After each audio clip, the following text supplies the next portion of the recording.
All right, what's up, Dragon Brood? I'm going to apologize because we're doing a lot of talking in business today at Magic 30 and my voice is terrible, but I still want to talk to you about these new previews. So if you can bear with me, let's hop into it and see all the new cards that we got told about today for the Brothers War. I think I'm just going to be downing tons of bottles of water, so I'm going to have to edit this really heavily. And I do have some really cool content from the event for the weekend. I'm going to be trying to get those shorts up over the next 48 hours, so you'll get to see those as well. But for today's previews, we're going to start with Erza's Command.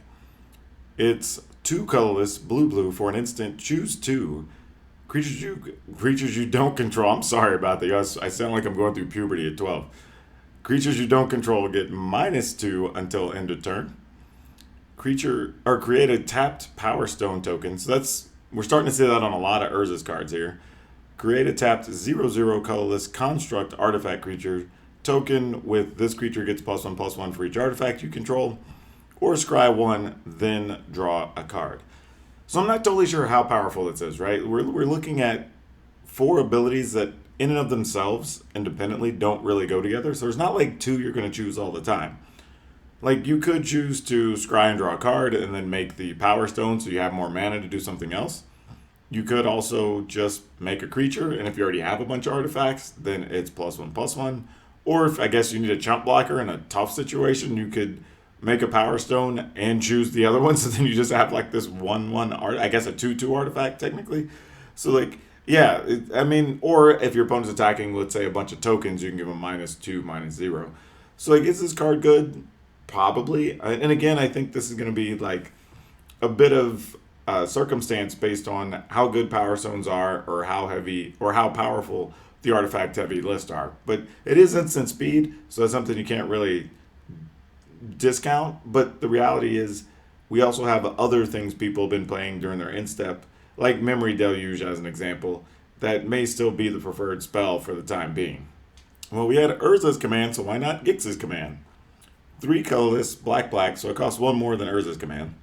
Choose 2. Put 2 +1/+1 counters on up to 1 creature. It gains lifelink until end of turn.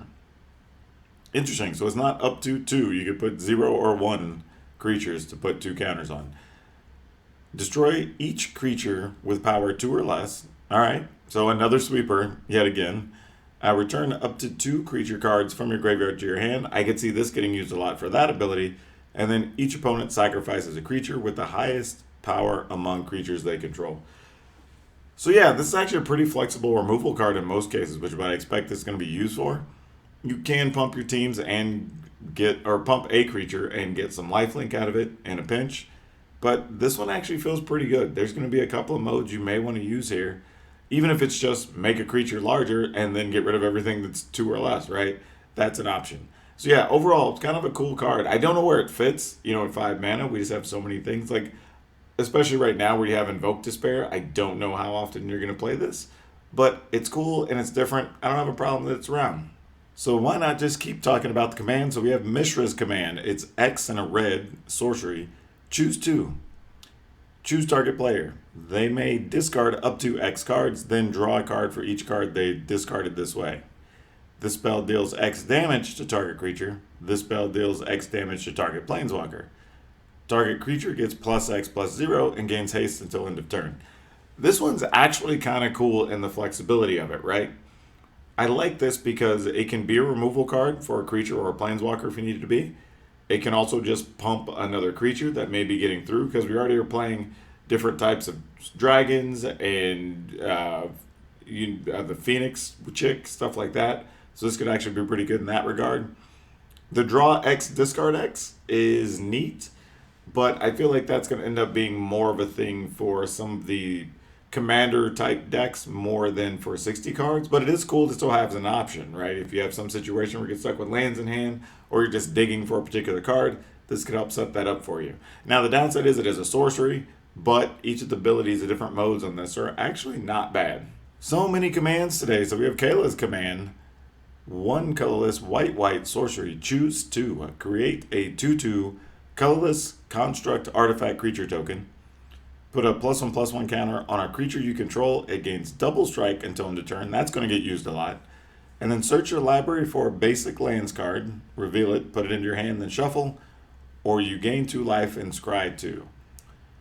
I would venture to guess this is probably going to be make the token and pump a creature for double strike more often. But the other two do have a place. You know, if you're trying to get to that 4th or 5th mana for some reason, you could go searching for planes, gain some life, and scry could be pretty good in critical matches against aggro stuff to just buy you a little more time. So yeah, I don't mind this at all. Not like blowing my doors off, but just a good versatile card. By the way, y'all, you're getting my first impressions of these cards. I have not looked at anything that was previewed today. I didn't like. So if I'm excited or not excited by a card, like this is my genuine initial reaction. And I know so because I just had the thought of, I hope there's not too many cards so I don't kill my voice. But we're going to continue. So Kayla's Music Box is 2 colorless legendary artifact. You can pay 1 white and tap it. You look at the top card of your library, then exile it face down. You can then you can tap it until end of turn. You may play cards that you've exiled with Kayla's Music Box. I don't know how good this is, to be honest. Just putting something under it is okay. I'm not really sure. Like, it's a lot of setup, right? Like, I can put 3 things under there, but how many turns am I going to take to do that and then have access to those cards later? I don't know if it's necessarily worth it. So, yeah, I'm sure there's something I'm missing on this, though. Like, it feels like it should be better than I think it is, and that means it probably is. But at first glance, not too impressed with it. Hexabus, it's 6 colorless, 0/0. It has flying. It enters the battlefield with 6 +1/+1 counters on it. So you get a 6/6 flyer for 6 colorless mana. Pay 1, pay 1, remove a +1/+1 counter from Hexabus. Put a flying put a flying counter on another target creature. Okay, there we go. All right, I will try that again so that actually makes sense. So we have 1 colorless, remove a counter from Hexabus, then you put a flying counter on another target creature. Or you can pay a colorless, remove a counter from another creature you control, put a +1/+1 counter on Hexabus. So this works well if you do have +1/+1s you can move around, or just using this to give other things flying, which is also pretty good. Not just that, you're giving something else +1/+1 and flying. Now it is 6 mana, so I don't know how many decks will really want to play it, but with all the things with the Power Stones and constructs, there may be a home for a card like this. But it's actually pretty neat because it feels like a throwback to like the Triskelions and things like that we used to have, but it does a completely different thing, which is really nice.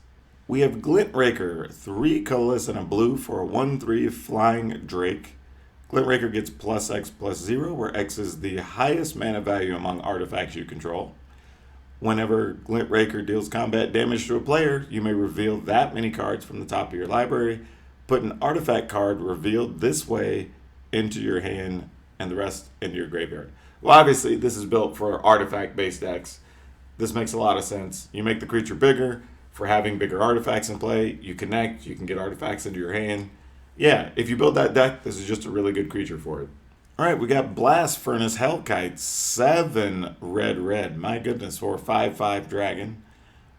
Artifact Offering, you may cast a spell as though it had flash by sacrificing an artifact and paying the difference in mana cost between this and the sacrifice artifact's mana. Okay, that's a thing. Okay, so I guess what they're saying with Artifact Offering is if you have something that costs 5, let's say, you can sacrifice that thing, and then you have to pay 2 and 2, which makes this much more palatable. Maybe you have to pay, because you get rid of something's probably like a 4, then you have to pay 3 and 2. Again, how powerful it's going to be, don't know. It's really going to come down to what artifact stuff we've got. Now, however, I will say about this card, it also is flying. It's double strike, and creatures attacking your opponents have double strike. And again, the wording, attacking your opponents, which means you can be used in Commander, and anytime somebody goes after your opponents, not you, things have double strike, which is actually pretty damn good. Don't hate it. And in Commander, even without artifact sacrifice, we can find ways to play this cheaper. This is going to be a little bit of a menace. I think it's kind of cool. I don't have a problem with this. I like the design around it, honestly. All right, we have Machine God's Effigy. It's a 4 colorless artifact. You can have it enter the battlefield as a copy of any creature on the battlefield, except it's an artifact and has tap, add a blue. It's not a creature. And this card itself taps to add a blue, if I'm assuming you make it not a copy of something. Wow, this card's weird. You can have it enter the battlefield as a copy of any creature on the battlefield, except it's an artifact and it has tap, add a blue. But it's not a creature. Wow, so you have something, if you want to copy the abilities on something. I feel like I'm tired and it's into the day and I'm misreading this because this doesn't feel like, this is one of those cards in my brain. It feels like it's both really good to be able to copy things, but also really bad because I don't get another creature. So I'm going to let y'all sort that one out. Smelting Vat, 4 colorless artifact, 1 colorless and tap it. Sacrifice another artifact. Reveal the top 8 cards of your library. Put up to 2 non-creature artifact cards with total mana value less than or equal to the sacrificed artifact's mana value from among them and put it onto the battlefield, and the rest on the bottom of your library in a random order. So that's interesting. So you could sacrifice, again, let's say like a 4 mana artifact, look at the top 8 cards, and then you can find things that cost 0 to 4 total mana between them and put them into play. I don't know how good that is. Again, I think we have to see more artifacts from this set, see if maybe there's some ETB triggers or something like that that could make it worth more. But yeah, I feel like this does something. I just haven't seen enough cards to know what it does yet. All right, we have Wreck Hunter, black for a 2/2 human artificer. Has flash. When Wreck Hunter enters the battlefield, choose target player. You create a tapped Power Stone token for each non-land card in that player's graveyard that was put there from the battlefield this turn. Ooh, this is interesting, right? Because if you have creatures die in combat, they get a sweeper off or whatever, flash us in, they make that many Power Stones, and then they just have a bunch of mana going into the next turn. Is this good enough to warrant a spot in a lot of decks? I don't really know, but it at least has a huge upside.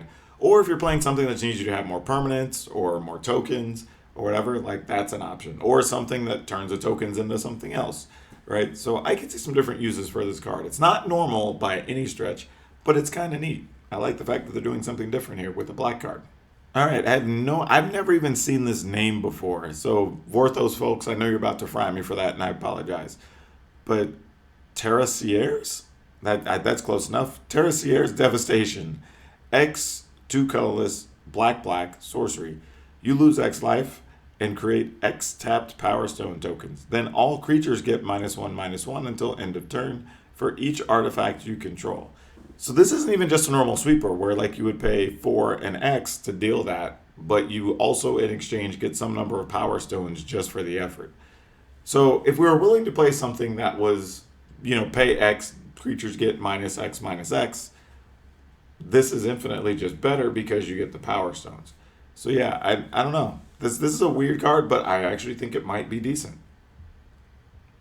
I would say if there's an issue, it's just we have so many quality sweepers and things to play at 5 and 6 mana that I don't know if this would really get the cut or make the cut for one of those last couple of slots in your deck list. Scavenge Brawler. It's a 6 mana 4/4 with flying, vigilance, trample, lifelink. Pay 5, exile the card from your graveyard, choose target creature, put 4 +1/+1 counters, a flying counter, a vigilance counter, a trample counter, and a lifelink counter on that creature. So it basically allows a creature to be a bigger version of this possibly later in the game. So yeah, pretty cool. It does a lot. It's an expensive mana cost, but kind of a neat card, honestly. All right, we have In the Trenches, a colorless white enchantment. Creatures you control get +1/+1, and then you can pay 5 and a white. Exile target non-land permanent you don't control until In the Trenches leaves the battlefield. Activate only as a sorcery and only once. Now, what I like about this is it is just a generic anthem, right? This is literally like Glorious Anthem or whatever we used to get, right? It's white, 1 to get you that. All your creatures get +1/+1. But once you get to 6 mana, you can be like, cool, I'm just going to start like ripping things anyway and set them aside until you get rid of this enchantment. Now, Not that powerful since we already have a bunch of people used to playing stuff like Destroy Evil, but it is cool that this just still has an upside even over just being a regular old Glorious Anthem effect. Ooh, and alright y'all, I made it through and I'm still talking. That is it for today. Let me know what you thought about the cards. Remember to follow so you don't miss any of these previews, and keep an eye out because I have some box openings and some cool shorts coming from Magic 30 over the course of the weekend. But that's all I have for you for now. We'll see you next time. And I need to go get some throat lozenges.